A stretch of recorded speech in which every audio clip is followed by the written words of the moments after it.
안녕하세요. 저는 얼마 전에 똥을 밟고 크게 데인 뒤에 초대박을 맞은 30대 초반의 평범한 주부예요. 똥 같은 전 남편과 이혼 후 굉장히 다른 삶을 살고 있거든요. 결혼한 지 3년 만에 이혼을 결정하게 된 사연을 글로 쓰게 되니 이상한 기분이네요. 지금의 삶에 감사한 마음으로 제 전 결혼 생활에 대한 사연을 작성해 볼게요. 저와 남편은 20대 중반에 만났어요. 당시 저는 이미 직장인 4년 차로 아버지가 보태준 돈과 제가 번 돈을 합해서 전셋집에서 살고 있었어요. 남편은 저의 알뜰한 모습에 반했다며 프로포즈를 했고 요즘 추세로는 좀 이른 나이에 결혼을 하게 됐어요. 남편은 사실 좀 무뚝뚝한 면이 있고 구두쇠 기질도 있었어요. 그래도 연애 초반에는 좀 덜했는데 결혼 후에는 점점 심해지기는 했지만 아슬아슬하게 참을 수 있는 정도였죠. 시모는 아들이 전부인 사람으로 남편처럼 구두쇠 기질이 있었어요. 그래도 연애 초반에는 좀 덜했는데 결혼 후에는 점점 심해지기는 했지만 아슬아슬하게 참을 수 있는 정도였죠. 시모는 아들이 전부인 사람으로 남편처럼 구두쇠 기질이 있었어요. 자식은 부모를 닮는다고 했나요? 그 말처럼 두 사람은 똑같이 알뜰살뜰 돈 쓰는 걸 두려워하는 사람이었답니다. 그런 시모와 저는 그다지 가깝지는 않았어요. 시모가 매번 친정과 시댁을 차별한다며 저를 나무랐거든요. 저는 외동딸이라 친정엄마에게 매달 용돈을 드리고 있었어요. 자식도 하나뿐인데 그런 거라도 챙겨드리고 싶어서 드렸던 건데 친정엄마에게만 드리기 뭐해서 시모에게도 주는 거였거든요. 그런데 그걸 매번 작은 돈 누구 코에 붙이냐며 친정엄마한테 더 주는 거 내가 모를 줄 아냐며 난리를 피우는 거예요. 아니, 근데 생각해보세요. 외동인 제가 친정을 챙기는 건 당연한 것 아닌가요? 어째서 제가 제 집에 효도하는데 시모에게 그런 말을 들어야 하죠? 어쨌든 시모의 그런 언행은 시집 오고 난 뒤부터 시작됐어요. 그런 시모와 비슷하게 남편도 돈 문제로 저를 힘들게 하기 시작했어요. 제가 번 돈으로 제가 돈을 쓰는데 남편에게 허락을 맡아야 했거든요. 어차피 사야 할 생필품이지만 매번 허락을 맡아야 했죠. 이때쯤엔 부부 사이가 아니라 거의 상사와 부하 느낌이었어요. 내 돈으로 결제 맞는 더러운 그 기분 알만한 분들은 아실 거예요. 정말 짜증나거든요. 그렇다고 제가 낭비를 하는 것도 아니었어요. 진짜 맹세코 양가 어머님께 드리는 돈이 거의 60만 원 정도고 나머지는 생활비 100, 나머지는 비상금과 적금이었거든요. 제가 한 달에 쓰는 돈은 거의 20만 원도 되지 않았어요. 그런데 그마저도 많이 쓰니 적게 쓰니 쓸데없다느니 처음에는요. 저도 좋게 생각했어요. 이게 다 나중에 좋은 집에서 살고 좋은 차 몰고 다니려면 어쩔 수 없는 희생이다 라고 말이죠. 그런데 뒤로 갈수록 이게 아니다 싶을 정도로 심할 때가 있었어요. 지금 보면 그냥 그 사람은 구두쇠였을 뿐이고 더 악질적이게도 남의 돈도 자기 돈이라고 생각하고 있었던 거였어요. 제가 이 짠돌이 남편과 싸우게 된 첫 번째 사건의 계기는 바로 친정집 세탁기 때문이었어요. 친정엄마와 평소처럼 통화를 하는데 엄마가 최근에 세탁기가 고장났다고 하더라고요. 처음에는 수리를 생각했는데 오래된 세탁기라 생각보다 수리비가 너무 많이 나와서 어떻게 할까 고민 중이라고 하더라고요. 그래서 저는 제가 모아둔 돈도 있고 저번 명절 때 남편의 성화로 용돈도 많이 못 드린 것도 있어서 제가 세탁기를 새로 사드리기로 했어요. 친정엄마는 걱정하셨지만 저는 제 돈이고 친정에 쓰는 돈인데 괜찮을 거라고 생각했어요. 솔직히 남편의 반응이 조금 신경 쓰였지만 지도 양심이 있으면 장모한테 못 해준 거 내가 해준다고 뭐라 하지는 않겠지 하는 생각도 있었죠. 그래서 이왕 해주는 김에 세탁기에 건조기까지 해서 드렸거든요. 친정엄마가 50견이 와서 빨래 넣을 때 너무 힘들다고 하신 적이 있어서요. 겨울철이나 장마철에도 빨래 말리기 편하니 친정엄마 집안일이 조금이라도 줄어들 거라 생각해서 선택한 거였어요. 새 세탁기와 건조기가 들어가는 날 부모님과 같이 있었는데 부모님은 무척 좋아하셨고 저는 이걸로 끝이라고 생각했죠. 남편도 모를 거라고 생각했는데 카드 내역이 우편으로 날아올 줄이야. 일부러 카드 실적 채우려고 카드로 구매했는데 남편이 그 내역을 보고는 당장 가지고 와서 따지더라고요. 여보, 이렇게 비싸게 주고 산 게 뭐야? 거의 400만 원에 가까운 돈을 주고 도대체 뭘 산 거야? 돈도 없는데 이만큼이나 돈을 썼어? 아, 그거 우리 친정에 세탁기 고장났다고 하더라고. 그래서 내가 하나 사드렸어. 사드리는 김에 건조기도 같이 해드렸어. 그러잖아도 엄마 매번 빨래 넣을 때 50견 때문에 아프다고 하셨거든. 건조기 있으면 팔도 많이 안 아플 것 같고 같이 하면 또 싸길래 해드렸어. 평소에 해드리는 것도 없고. 명절 때도 용돈 많이 못 드렸는데 이 정도면 괜찮잖아.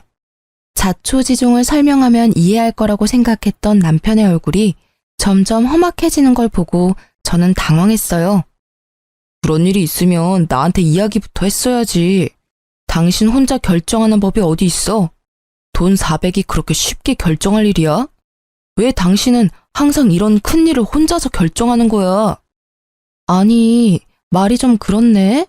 매번 그러는 것처럼 말하는데 이번이 처음이잖아. 그리고 쉽게 결정한 거 아니야. 나도 충분히 생각했고 필요하다는 걸 느꼈으니까 산 거잖아. 나는 당신이 왜 화를 내는지를 모르겠어. 이걸 산 게 그렇게 화낼 만큼 큰일이야? 큰일이지. 당신이 쓰는 돈은 우리 돈이기도 하다고. 상대방의 소비 규모를 파악하는 것도 중요한 일이고 지금처럼 당신이 과소비하는 일도 있으니까. 그리고 내가 화를 내는 건 당신이 처갓집만 챙겨서야. 세탁기는 우리 엄마가 쓰던 걸 처갓집에 줘도 되잖아. 차라리 우리 엄마한테 세탁기 새로 사드리는 게 나았을 텐데. 뭐? 그게 무슨 논리야? 참나, 우리 집이 거지야? 무슨 말을 그렇게 열받게 해. 왜 우리 집에 남이 쓰던 걸 써야 하는데? 그리고 내가 왜 멀쩡한 시댁 세탁기를 새로 해드려? 남이 아니잖아. 우리 엄마는 혼자 사용하고 계시니까 오래되긴 했어도 깨끗하다고. 그리고 우리 엄마라면 새로 사드려도 깨끗하게 오래 쓸 테니까 돈도 덜 들고 얼마나 좋아. 그게 뭐가 좋은 건데? 그러니까 당신 말은 우리 집은 더럽게 쓰고 어머님은 깨끗하게 써서 어머님께 새 세탁기를 해드리는 게 좋다는 이야기야? 오래 쓰면 그만큼 낡아져. 그걸 좋은 점이라고 하는 거야? 근데 좋고 나쁜 걸 떠나서 일단 기분이 더럽잖아, 기분이. 왜 화를 내? 다 아껴 쓰자고 하는 말이잖아. 그렇게 아껴야 우리한테도 도움되고. 그건 아끼는 게 아니지. 비루하게 사는 거잖아. 어차피 이렇게 하나 저렇게 하나 돈 드는 건 마찬가지야. 그리고 친정집 세탁기가 망가졌는데 시댁에 새 걸 해줘야 한다는 당신 생각이 미친 거지. 이번 세탁기 건조기는 다 내가 모은 돈으로 해드린 거잖아. 자기한테 돈 달라고 한 적 있어? 내가 알아서 다 했고 이미 집에 들어가 있고 환불 안 되니까 앞으로 이 이야기는 꺼내지도 마. 알 같지도 않은 소리를. 그래서 시댁에는 새 거 하나 안 해주겠다 이거지? 봐, 매번 똑같아. 넌 언제나 너희 집과 우리 집을 차별해. 그게 눈으로 보이니까 매번 간섭하게 되는 거야. 매번 처갓집에 새 것만 해주고 싶어서는. 그리고 넌 며느리면서 시어머니 몸 안 좋아서 골골대는 건 안 보여? 우리 엄마도 몸 안 좋아. 너희 엄마만 엄마야? 어머님 몸 아픈 걸 왜 나한테 이야기해? 아프시면 병원 가면 되지. 멀쩡한 세탁기를 그것 때문에 바꾸겠다면 자기가 아들이니까 자기 돈으로 바꿔드려. 그럼 되겠네. 그 생각 자체가 문제라고. 처가에 네 돈을 썼으면 우리 집에도 네 돈을 써야지. 그게 진짜 차별 없이 대우하는 거 아니야? 와, 진짜 웃긴다. 그럼 양가에 돈 한 푼 안 주는 당신은 차별이 없는 거야? 그리고 차별하는 거 아니라고 분명히 이야기했어. 매번 일할 것도 없고. 이렇게 큰 금액 나간 거 이번이 처음이라고. 용돈도 양가 부모님께 똑같이 내 돈으로 드리고 있다고. 당신이 줄 것도 아닌데 왜 자꾸 나한테 뭐라고 하는데? 진짜 차별하는 게 뭔지 보여줄까? 어? 결국 반 협박이 섞인 제 말을 듣고서야 남편은 입을 꾹 다물었죠. 그렇게 사태는 마무리되는 것 같았지만 쉽게 끝나지 않더라고요. 그렇게 싸우고 며칠 뒤 시모에게서 전화가 왔어요. 네, 어머님. 어쩐 일로 전화하셨어요? 예, 우리 집 TV가 고장났는지 나오지를 않아. 와서 한번 보고 고쳐주던지 해야겠다. 시모는 항상 무언가 원하는 게 있을 때만 먼저 연락을 했거든요. 이번에는 TV를 고쳐달라거나 사달라는 것처럼 보였죠. 네, 알겠어요. 제가 남편에게 잘 전해놓을 테니 조금만 참으세요. 그렇게 저는 시모의 전화를 끊고 바로 남편에게 전화를 걸었어요. 여보, 어머님이 집 TV가 망가졌다고 전화 오셨던데 와서 봐달라고 하시는데 수리가 될까 모르겠네. 워낙 오래된 TV라. 그래서? 그래서라니. 가서 한번 봐드리고 와. 내가 가서 고쳐지는 것도 아닌데 내가 왜 가? 남편의 말에 당황한 것은 저였어요. 지금 당장 가서 고쳐주겠다고 해도 모자랄 판에 왜 이렇게 새초롬하게 구나 싶었는데 남편이 저에게 한방 날리더라고요. 당신이 당신 돈으로 엄마네 TV 바꿔주면 되잖아. 차별하지 않는다고 했으니 그렇게 해줄 거지? 그럼 너는 뭘 해줄 건데? 뭐? 내가 왜 해줘야 되는데? 당신이 알아서 하라니까. 그게 차별하지 않는 거지. 장난치는 것도 정도가 있거든? 야, 친정집 세탁기 고장났을 때 네가 돈 한 푼이라도 냈어? 땡전 한 푼 보태준 적도 없으면서 뭐? 나더러 시어머니 TV까지 해내라고? 네가 친정집에 뭐라도 해주면 나도 해줄게. 그러니까 뭐 해줄 건데? 너 해주는 거 봐서 시댁에 해준다니까?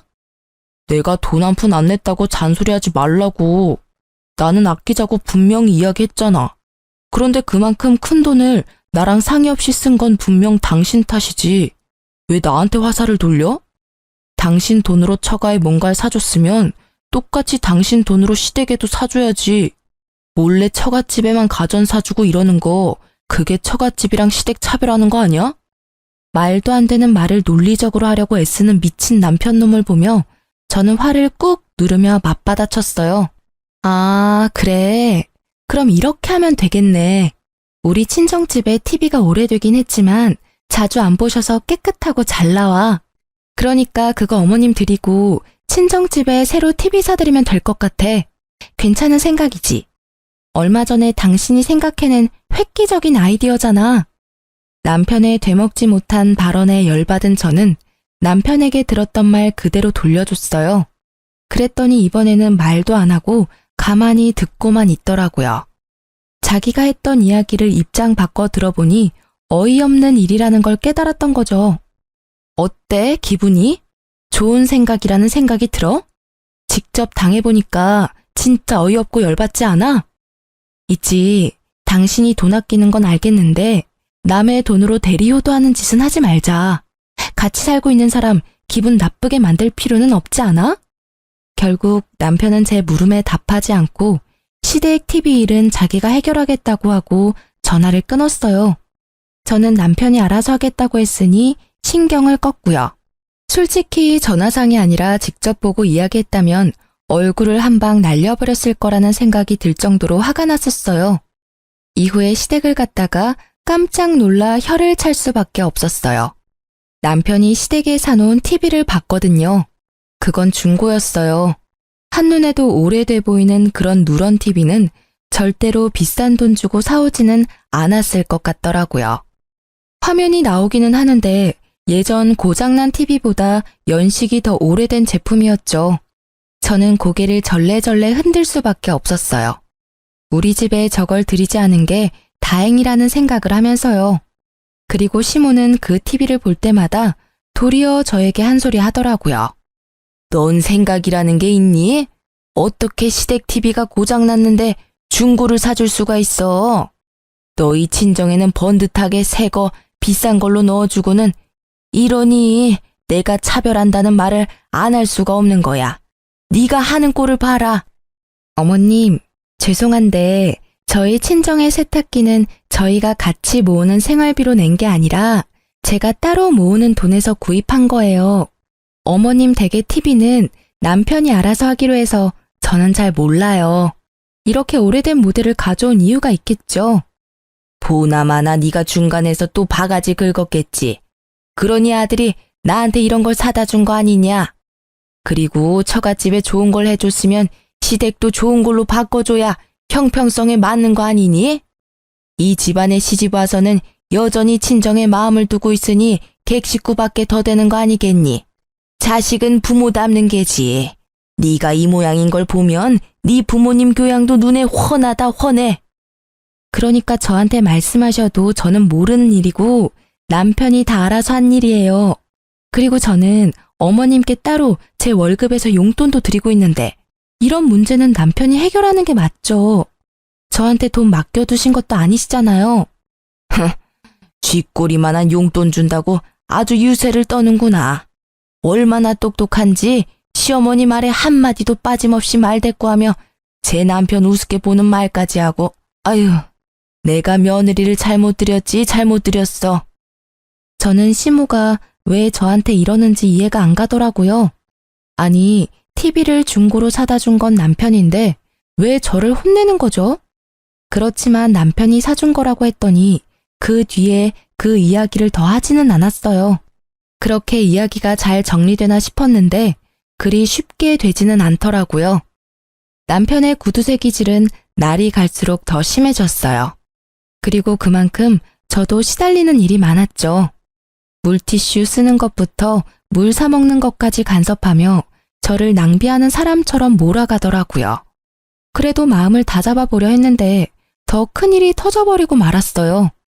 그날은 주말이라 오랜만에 부부둘이 같이 느긋하게 시간을 보내고 있었어요. 평소에는 둘 중 한 명이 야근으로 늦는 일이 많아 서로 얼굴 보기가 쉽지 않거든요.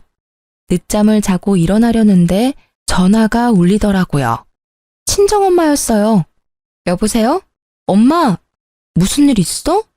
목소리가 왜 이렇게 갈라졌어? 얘, 어떡하니?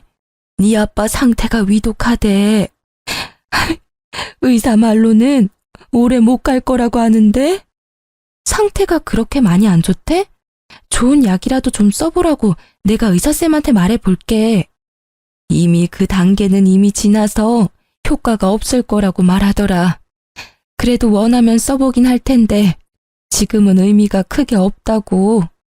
그래서 이렇게 손 놓고 기다려야 하는 거야? 좋아지기를 바라지만 아무리 봐도 상태가 안 좋아. 너도 나도 마음의 준비를 해야 한다고 선생님이. 울지 마. 지금 내가 갈게. 잠깐 기다리고 있어봐. 아니야, 됐어. 어차피 와도 너 못 들어와. 보호자 한 명만 특정 시간에 들어올 수 있대. 임종 때는 가족들 와서 봐도 된다고 하지만 아버지도 아버지지만 엄마가 걱정돼서 그러지. 병원비도 많이 나왔을 건데. 딸, 병원비는 걱정하지 마. 네 아버지가 보험을 잘 들어놨더라고. 아, 그러고 보니 네 아버지가 오늘 사망보험금 이야기하더라. 사망보험금? 커진 제 목소리에 남편 얼굴이 저를 향했어요. 저는 남편에게 아무것도 아니라는 제스처를 취한 채 다시 친정엄마와 이야기를 나눴죠. 그래, 사망하면 수령을 어떻게 해야 하는지 잘 알아보라고 하던데. 수령인이 나로 되어 있는데 네가 가서 받을 수 있는 방법이 없는지 좀 알아봐 줄래? 법정 상속인으로 되어 있으면 너도 상속인에 해당돼서 받으러 갈 수 있지 싶은데 내 이름으로 되어 있어서 어떻게 해야 할지 모르겠구나. 그래? 그럼 내가 보험회사 전화해 볼게. 수령인이 법정 상속인이 아니라 특정 사람으로 지정되어 있을 때 가족인 다른 사람이 수령하려면 어떻게 해야 하는지 물어보면 되지? 그래, 네 아버지가 미리 알아봐 놓으래. 어지간히도 우리가 걱정되시나 보다. 아무것도 못할까 봐. 당신 몸이나 걱정해야 할 때 왜 우리 걱정을 하는지. 또 흐느끼는 친정어머니를 달래며 화장대 앞에 거울을 보고 있었는데 남편 눈빛이 묘하게 반짝이는 걸 느꼈죠. 뭔가 찝찝한 느낌이 들어서 전화를 끊고 남편에게 물었어요. 아까 전에 전화할 때 왜 그렇게 빤히 쳐다본 거야? 이제 좀 있으면 장모님 생신이잖아. 안 좋은 일도 있으신데 생일이라도 좀 좋은 날 되셨으면 싶어서 선물 하나 드리려고 하는데 뭘 해드리면 좋아하실까? 갑자기 무슨 일로? 해마다 식사하고 용돈 조금 드리고 그게 일상이잖아. 선물하려고 할 때마다 경기하면서 안 된다고 한 사람이 무슨 선물은? 이번에는 좀 다르잖아. 어머님도 많이 힘드시니까 기운 차릴 만한 일도 있으셔야지. 잘 생각해봐. 어머님이 좋아하실 만한 걸로. 그럼 명품 가방이라도 드릴까? 정말로 별 생각 없이 던진 말이었어요. 남편이라면 절대로 받아들이지 않을 물건이라고 생각했거든요.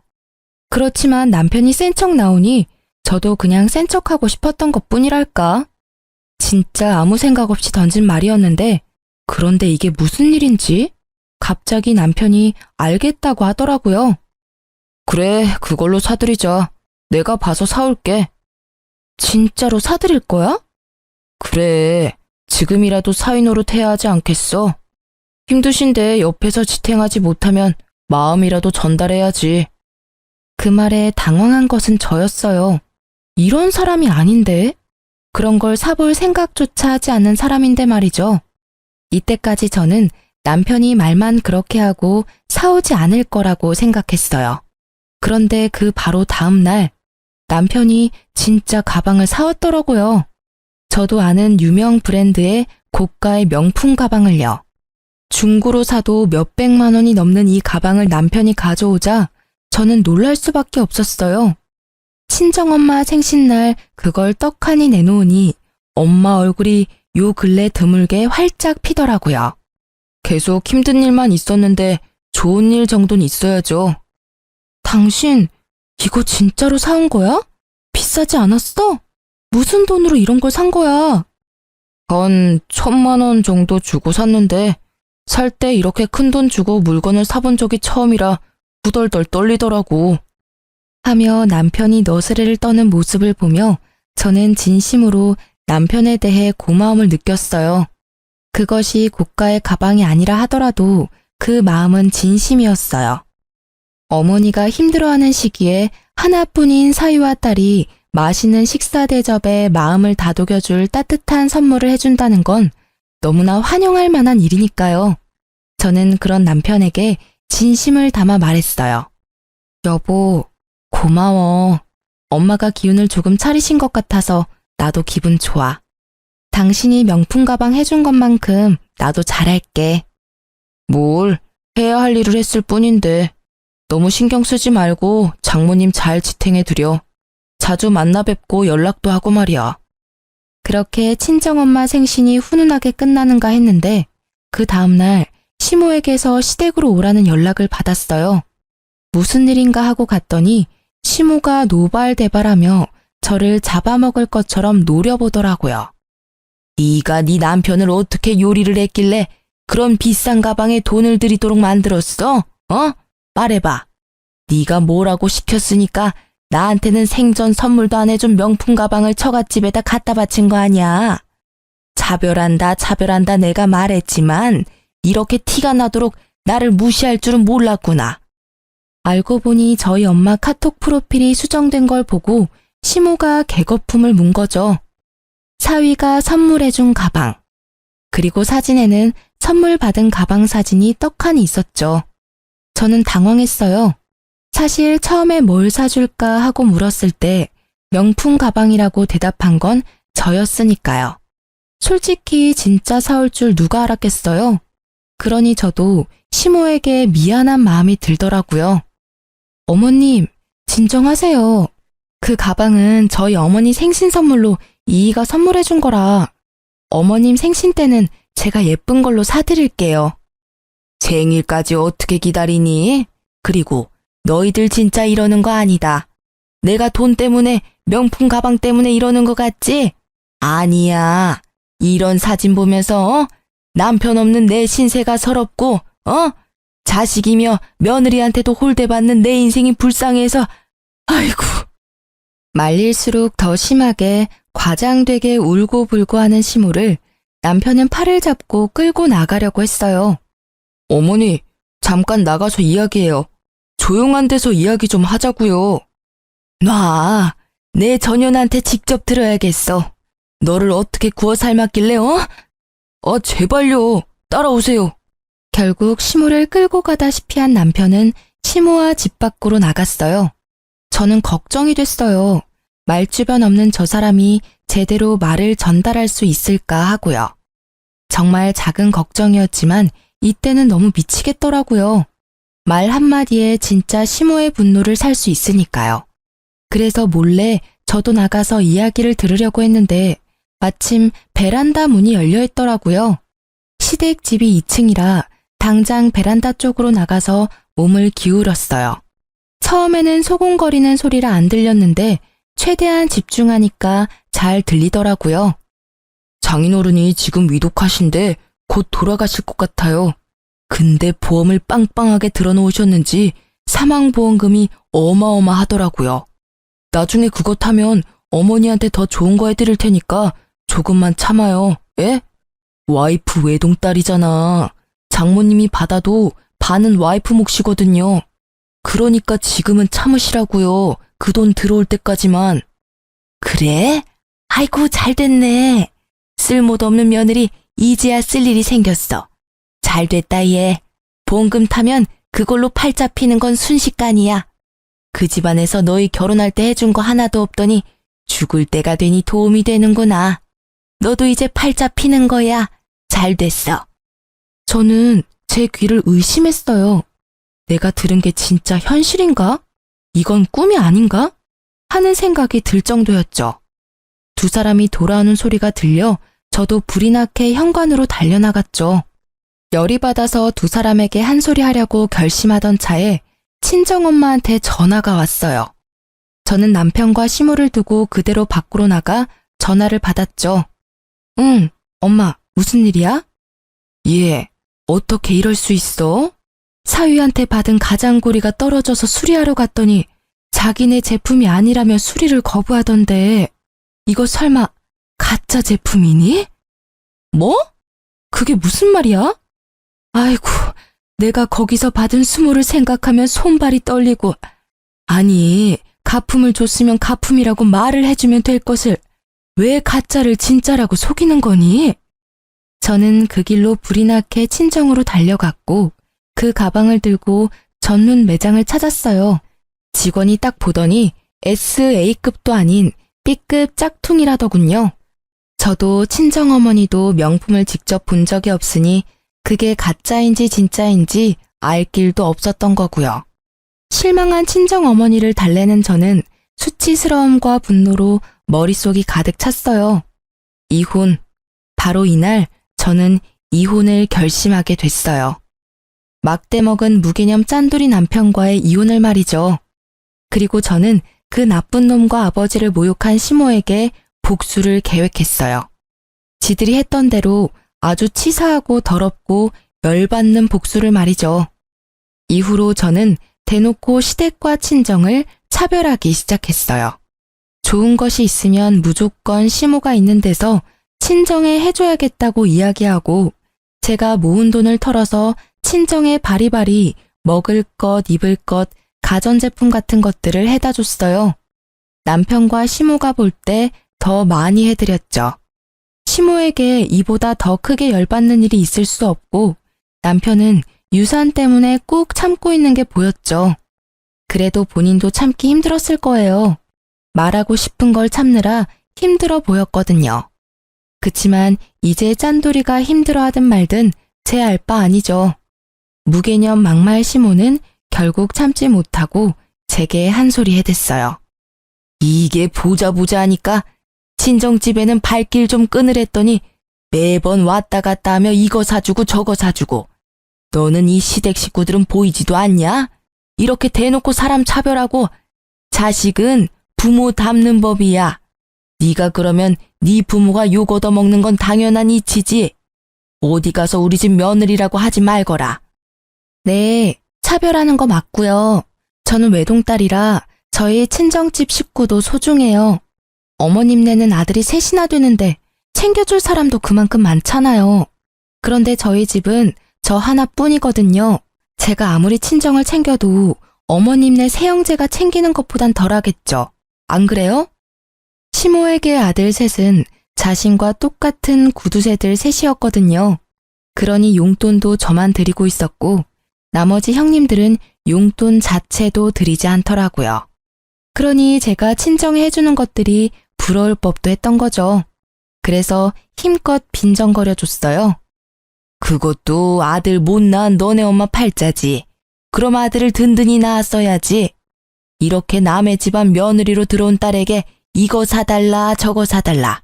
너희 집안도 참 사람들이 베어먹지를 못했어. 결국 친정집을 걸고 넘어지는 시모에게 저는 대놓고 두 아주버님 흉을 좀 봤어요. 아, 그래서 어머님은 두 아주버님한테 잘 대접받고 계시나요? 연락도 자주 안 하시는 것 같던데. 형님들도 연락 없으시잖아요. 하긴 그것도 어머님 팔자시죠. 어머님이 매번 자식은 부모 닮는다고 하셨는데 그 말이 딱 맞네요. 두 아주버님도 어머님을 똑 닮으셔가지고 참 야무지세요. 그죠? 뭐? 인연이 이거 아주 못하는 말이 없네. 이제 막 가기로 결정한 거니? 이 싸가지가 없는 년, 막 떼먹은 년. 어디서 이런 벼락 맞을 년이 집안에 들어와가지고 불쌍한 친정집 챙겨주느라 시모 고생하는 건 눈에 보이지도 않지? 네 남편을 본받아. 장모 눈치 보느라 그 비싼 가방까지 해주고. 가방 이야기에 빡친 저는 웃으며 시모에게 말했어요. 저도 가방 사드릴게요. 그럼 됐죠? 그리고 며칠 뒤 시모의 생일날 저는 정말로 가방을 샀어요. 물론 짝퉁으로요. 생일날 그 가방을 받고 좋아하는 시모의 얼굴에 어찌나 기분이 좋던지 조만간 그 얼굴이 일그러질 걸 생각하며 저는 싱긋 웃었어요. 남편놈은 본인이 장모에게 해준 가방 때문에 제가 시모에게 가방을 선물해줬다고 생각하고 있더라고요. 뭐 반쯤은 맞는 말이었죠. 짝퉁 선물에는 짝퉁 선물로. 저는 얼른 그게 가짜라는 걸 알아차리도록 하기 위해서 일부러 시모의 가방 지퍼 부분을 잡고 확 뜯어버렸어요. 시모에게 수리를 하셔야 할 것 같다고 구매처 장소까지 똑똑히 알려드렸죠. 그리고 며칠 뒤 수리하러 갔다 씩씩거리며 집으로 돌아온 시모의 모습에 저는 시치미를 뚝 떼고 앉아 있었어요. 너 나한테 감히 가짜를 줬어? 어떻게 할 거야? 그 명품점에서 내가 이런 수치를 당하고. 예, 너 네 와이프가 나한테 가짜 가방을 준 거 알고 있었니? 당신 뭐 하는 짓이야? 어머님 생신에 가짜 가방을 선물하면 어쩌자는 거야? 진짜 개념도 없고 생각도 없구나. 내가 장모님께 해준 게 얼만데 이런 식으로 은혜를 원수로 갚아. 은혜 같은 소리하고 자빠졌네. 야, 다른 사람은 다 나 욕해도 당신이랑 어머님은 나 욕하면 안 되지. 당신이 했던 짓이 있는데 나를 탓하는 건 웃기지 않아? 뭐라는 거야, 얘가? 어머님, 모르셨어요? 댁의 아드님이요. 장모한테 B급 가짜 가방을 줬더라고요. 생신 선물로요. 그래놓고는 명품 가방이라고 속이고는. 그래서 저도 어머님한테 똑같이 드린 거예요. 저희 어머니가 받았던 것처럼 짝퉁 가방으로요. 아드님이 뿌린 대로 거둔 거니까 불만은 없으시죠? 그거 언제 알았어? 아니, 그건 다 이유가 있어서. 그 이유는 알고 싶지도 않아. 짝퉁? 그것도 괜찮아. 처음부터 가짜라고 이야기했으면 차라리 나았어. 돈 없지만 다음에는 진짜를 사주겠다고 이야기했다면 우리 형편에 아쉽지만 어쩔 수 없다며 좋게 넘어갔을 일이지. 그런데 당신은 그걸 숨겼어. 아니, 거짓말을 했지. 1,000만 원이 넘는 가격으로 산 것처럼 사기를 쳤어. 자기 장모한테 말이지. 이 사기꾼. 서슬퍼런 제 모습이 처음인지라 남편과 시모는 놀란 눈치였어요. 그런 남편의 모습에 저는 한 방 더 먹여주기로 했어요. 그리고 한 가지 더 말해주는데 그 일 덕분에 우리 엄마가 괘씸해서라도 나한테는 아버지 보험금 안 주겠대. 어차피 지정 수령인이라 엄마한테 다 가는 거라 나는 한 푼도 못 받는다고. 뭐? 그게 무슨 말이야? 당신도 법정 상속인인데 왜 못 받아? 나도 몰라? 아니면 우리 엄마한테 직접 물어볼래?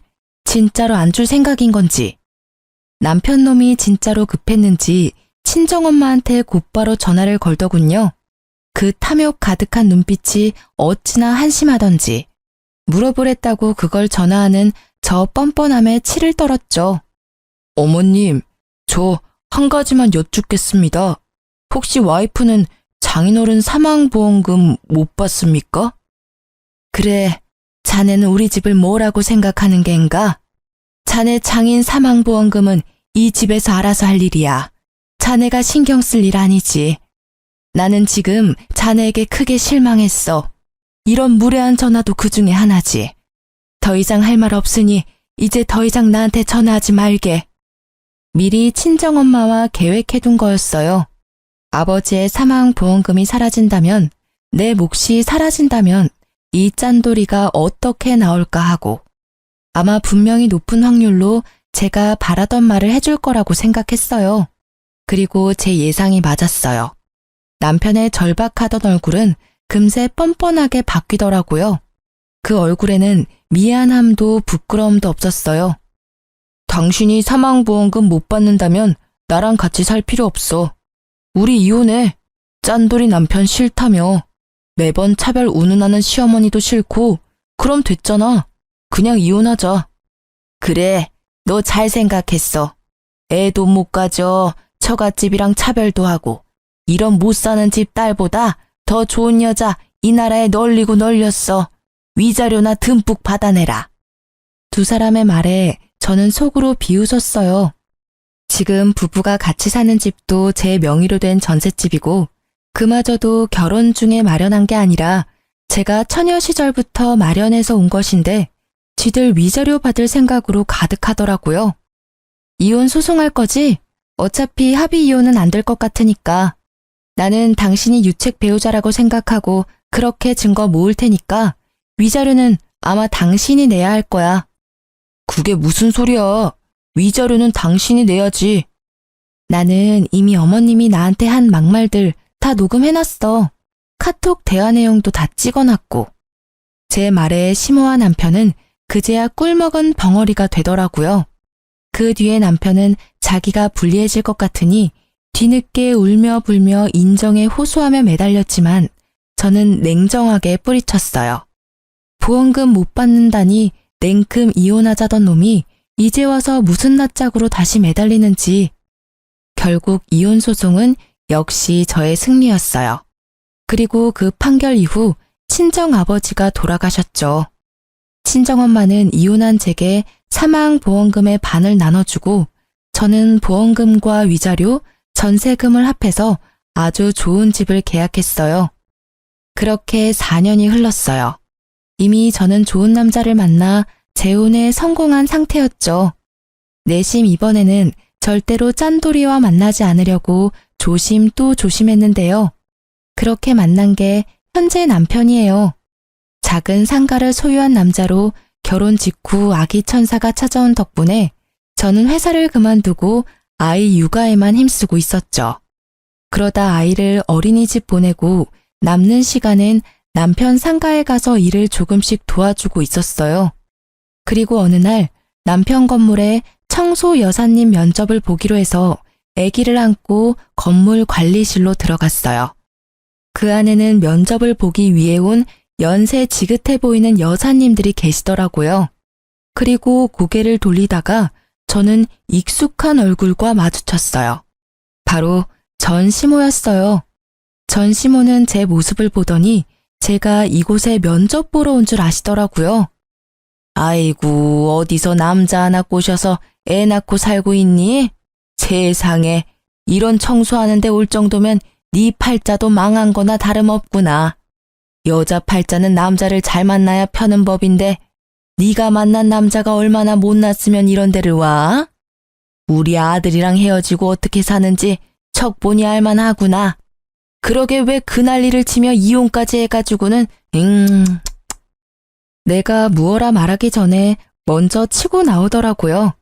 저는 아무 말 없이 그냥 듣고만 있었어요. 그냥 웃겼어요.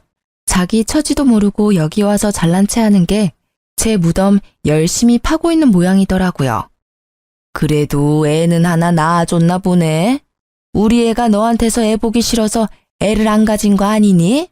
잘했지. 애라도 있었으면 얼마나 울고 먹었을 거야? 애 있다고 양육비 내놓으라 어쩌라 했겠지. 애가 없는 게 얼마나 다행인지. 아무 말 없는 거 보니 너도 네 처지가 부끄럽긴 한가 보네.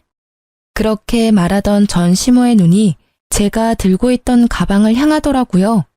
남편이 사준 브랜드 제품 가방이었는데 그걸 보고 피식 웃더라고요. 나쁜 버릇 또 나왔구나. 청소나 하러 다니는 주제에 가짜 명품 가방을 들고 다니니? 나한테 짝퉁 가방 선물할 때부터 알아봤어. 그것도 가짜지? 줘봐. 그때 내가 당한 수치를 생각하면 지금도 화가 가라앉지를 않아. 그러면서 제 가방을 뺏어갔어요. 가방을 험하게 다루며 상처를 내길래 제가 말해줬어요. 그거 가품 아니고 진품이에요. 이미 가죽에 기스가 났네요. 수리 비용 주실 거죠? 이거 수리 안 되면 하나 통으로 사주셔야 하는데 그 정도 능력은 있으신 거겠죠? 하긴 아드님이 셋이나 계시는데 그 정도 돈 없겠어요? 제가 차분하게 웃고 있으니 전시모도 약간 이상하게 생각한 듯 하더라고요. 제 가방이 바닥에 내팽겨쳐질 때 마침 관리실 문이 열리면서 관리 직원이 인사를 하러 나왔죠. 아이고 사모님, 왜 거기서 계세요? 여기 안쪽으로 와서 앉으세요. 사모님?